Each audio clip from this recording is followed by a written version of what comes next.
The unyielding armored dinosaur, unveiling the Ankylosaurus's dominance. It's no secret that Tyrannosaurus Rex, the terrifying apex predator of ancient North America, was one of the fiercest carnivores to ever exist. Crowned the king of the dinosaurs, its devastating bite proved fatal for most creatures of its time, from triceratops and hadrosaurs to even long-necked sauropods.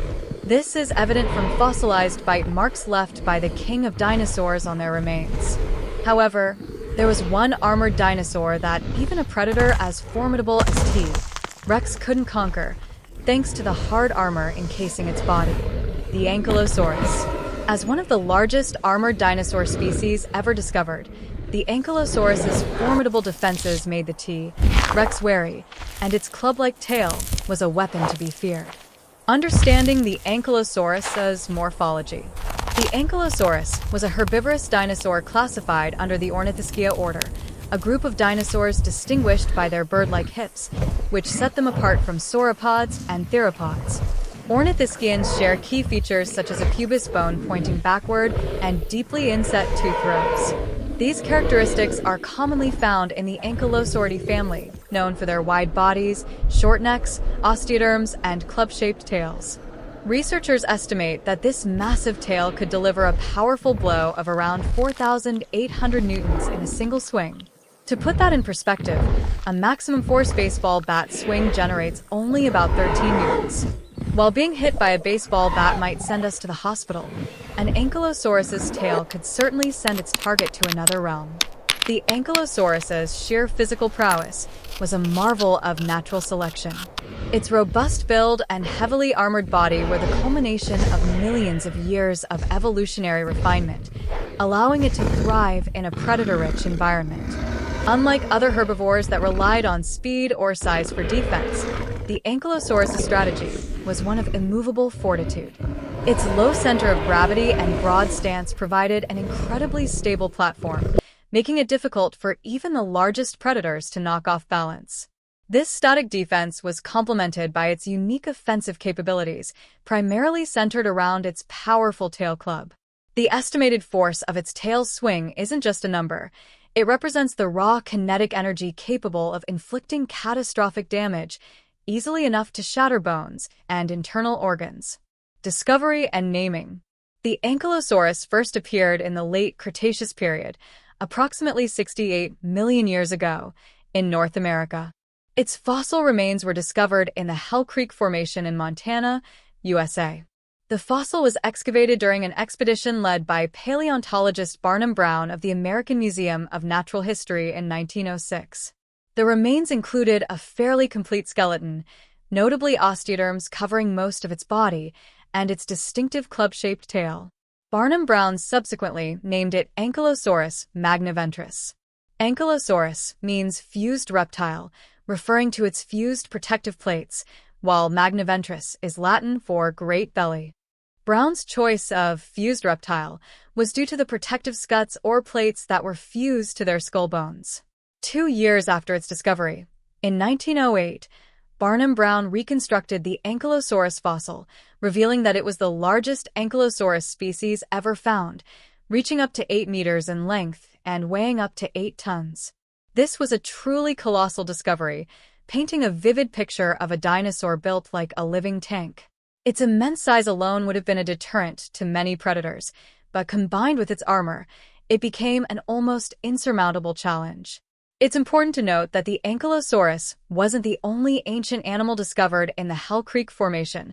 It represented only 1% of the total fossils found. The dominant dinosaur populations at that time included Ceratopsidae and Hadrosauridae, alongside the king of dinosaurs, Tyrannosaurus Rex.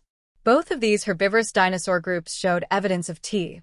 Rex bites on their fossils, a stark contrast to the Ankylosaurus, on which no traces of injuries from large predators like T. Rex have ever been found. This absence of bite marks on Ankylosaurus fossils is a powerful testament to its effectiveness as a defensive organism. It suggests that T. Rex and other large carnivores either avoided direct confrontation or were simply unable to penetrate its formidable defenses. Ankylosaurus morphology and habitat. This brings us to the next segment, The Ankylosaurus's morphology. The Hell Creek Formation, now a dry area, was once a low-lying floodplain during the Ankylosaurus's time. Various dinosaurs like Triceratops and Torosaurus coexisted in this ecosystem, which was quite close to a vast inland sea known as the Western Interior Seaway. And, of course, the T. Rex reigned as the apex predator amidst these dinosaurs. Angiosperms and conifers were common plant types in this region, all represented in a painting displayed at the Milwaukee Public Museum. Before the mid-20th century, some paleontologists assumed the Ankylosaurus was an anteater, a theory based on modern armored animals like armadillos and Gila monsters. This assumption was driven by superficial similarities in their physical appearance and the presence of protective armor. However, this view changed after the discovery of a small Ankylosaurus fossil named Minmi in Australia, which contained remnants of its last meal, various types of plants. This crucial fossil evidence conclusively shifted scientific understanding of the Ankylosaurus's diet. The Ankylosaurus's teeth were also quite similar to those of herbivorous lizards like iguanas, modern lizards with leaf-shaped teeth and serrated edges that help them cut and chew plants. The Ankylosaurus's wide body also suggests they weren't overly selective about what plants they ate, as long as they were within reach. Their broad gut cavity likely housed a large digestive system capable of processing vast quantities of fibrous plant material, reflecting their role as bulk browsers in their ecosystem. This indiscriminate feeding strategy would have allowed them to thrive in various plant-rich environments. Defense mechanisms. Armor and tail club. Unfortunately, the seemingly idyllic life of dinosaurs in the Hell Creek Formation didn't extend to some herbivorous dinosaurs. Hadrosaurs, also known as duck-billed dinosaurs, were likely easy prey for predators like T. Rex and even Coelophysis, a small human-sized raptor species. Their lack of defensive tools made them the only herbivorous dinosaurs that could be easily hunted. This contrasts sharply with the Ankylosaurus, which was equipped with thick armor and a deadly tail. Its short but thick legs and wide footprints meant it couldn't run ideally, so its only option when confronting predators was to fight back. The Ankylosaurus's upper body was almost entirely covered in thick armor consisting of large nodules and oval-shaped bony plates, known as osteoderms or scuts. Modern animals like armadillos and lizards also possess similar structures. According to a 2010 Acta Paleontologica Polonica journal article by Carpenter et al., the Ankylosaurus's osteoderms were likely covered by skin and keratin, similar to human hair and nails.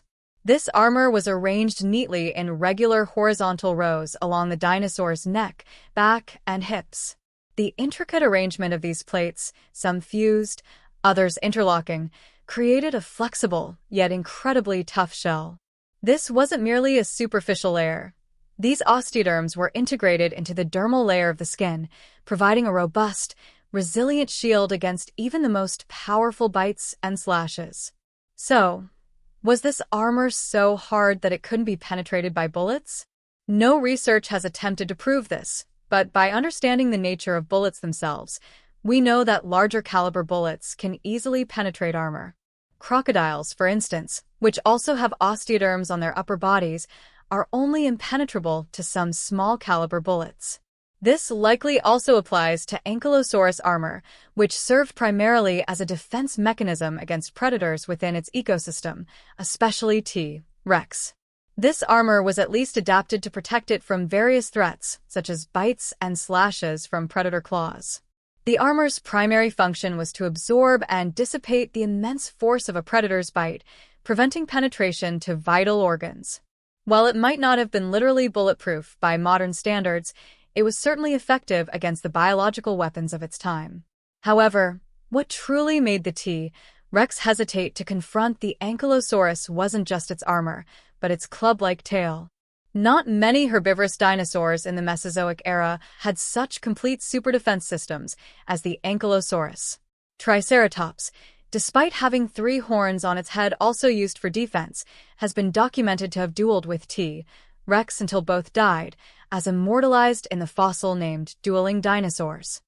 In another case, as mentioned in a 1996 Journal of Vertebrate Paleontology journal, A fossilized adult Triceratops pelvis showed 19 bite marks from a Tyrannosaurus Rex, likely caused by its anterior lateral teeth, resulting in a 10 centimeters long wound. Only the Ankylosaurus, so far, has never shown signs of bites or scratches on its fossils from large predators. This absence of damage is a powerful testament to the Ankylosaurus's superior defense.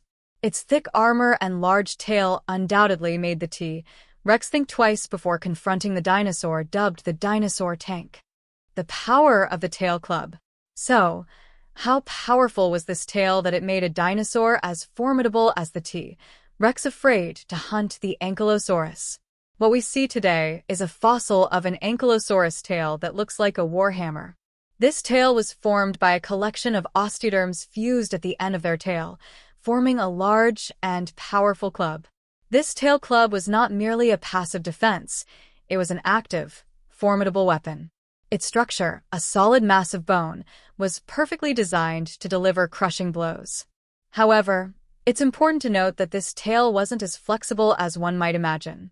All its flexibility stemmed from the base of the tail, right behind the hips. This meant the Ankylosaurus could only swing its tail rigidly from side to side, similar to the thagomizer or spiked tail of a Stegosaurus. This limited range of motion suggests that the Ankylosaurus would have to orient its body precisely to aim its powerful strike. When the Ankylosaurus swung its tail at threatening predators, researchers estimate that the force of the blow was incredibly lethal, capable of instantly destroying the body of a dromaeosaurid raptor and even potentially breaking the leg or snout of the king of dinosaurs. The sheer force generated by such a swing, concentrated on a relatively small impact area of the club, would have been enough to inflict catastrophic skeletal damage, dismemberment, or severe internal injuries. For a predator like T-Rex, a broken leg or a shattered snout would mean a slow, agonizing death from starvation or further injury. This is why the Ankylosaurus, despite being a herbivore, commanded such respect and caution from the most dominant predators of its era. It wasn't just surviving, it was thriving, a testament to its extraordinary evolutionary adaptations.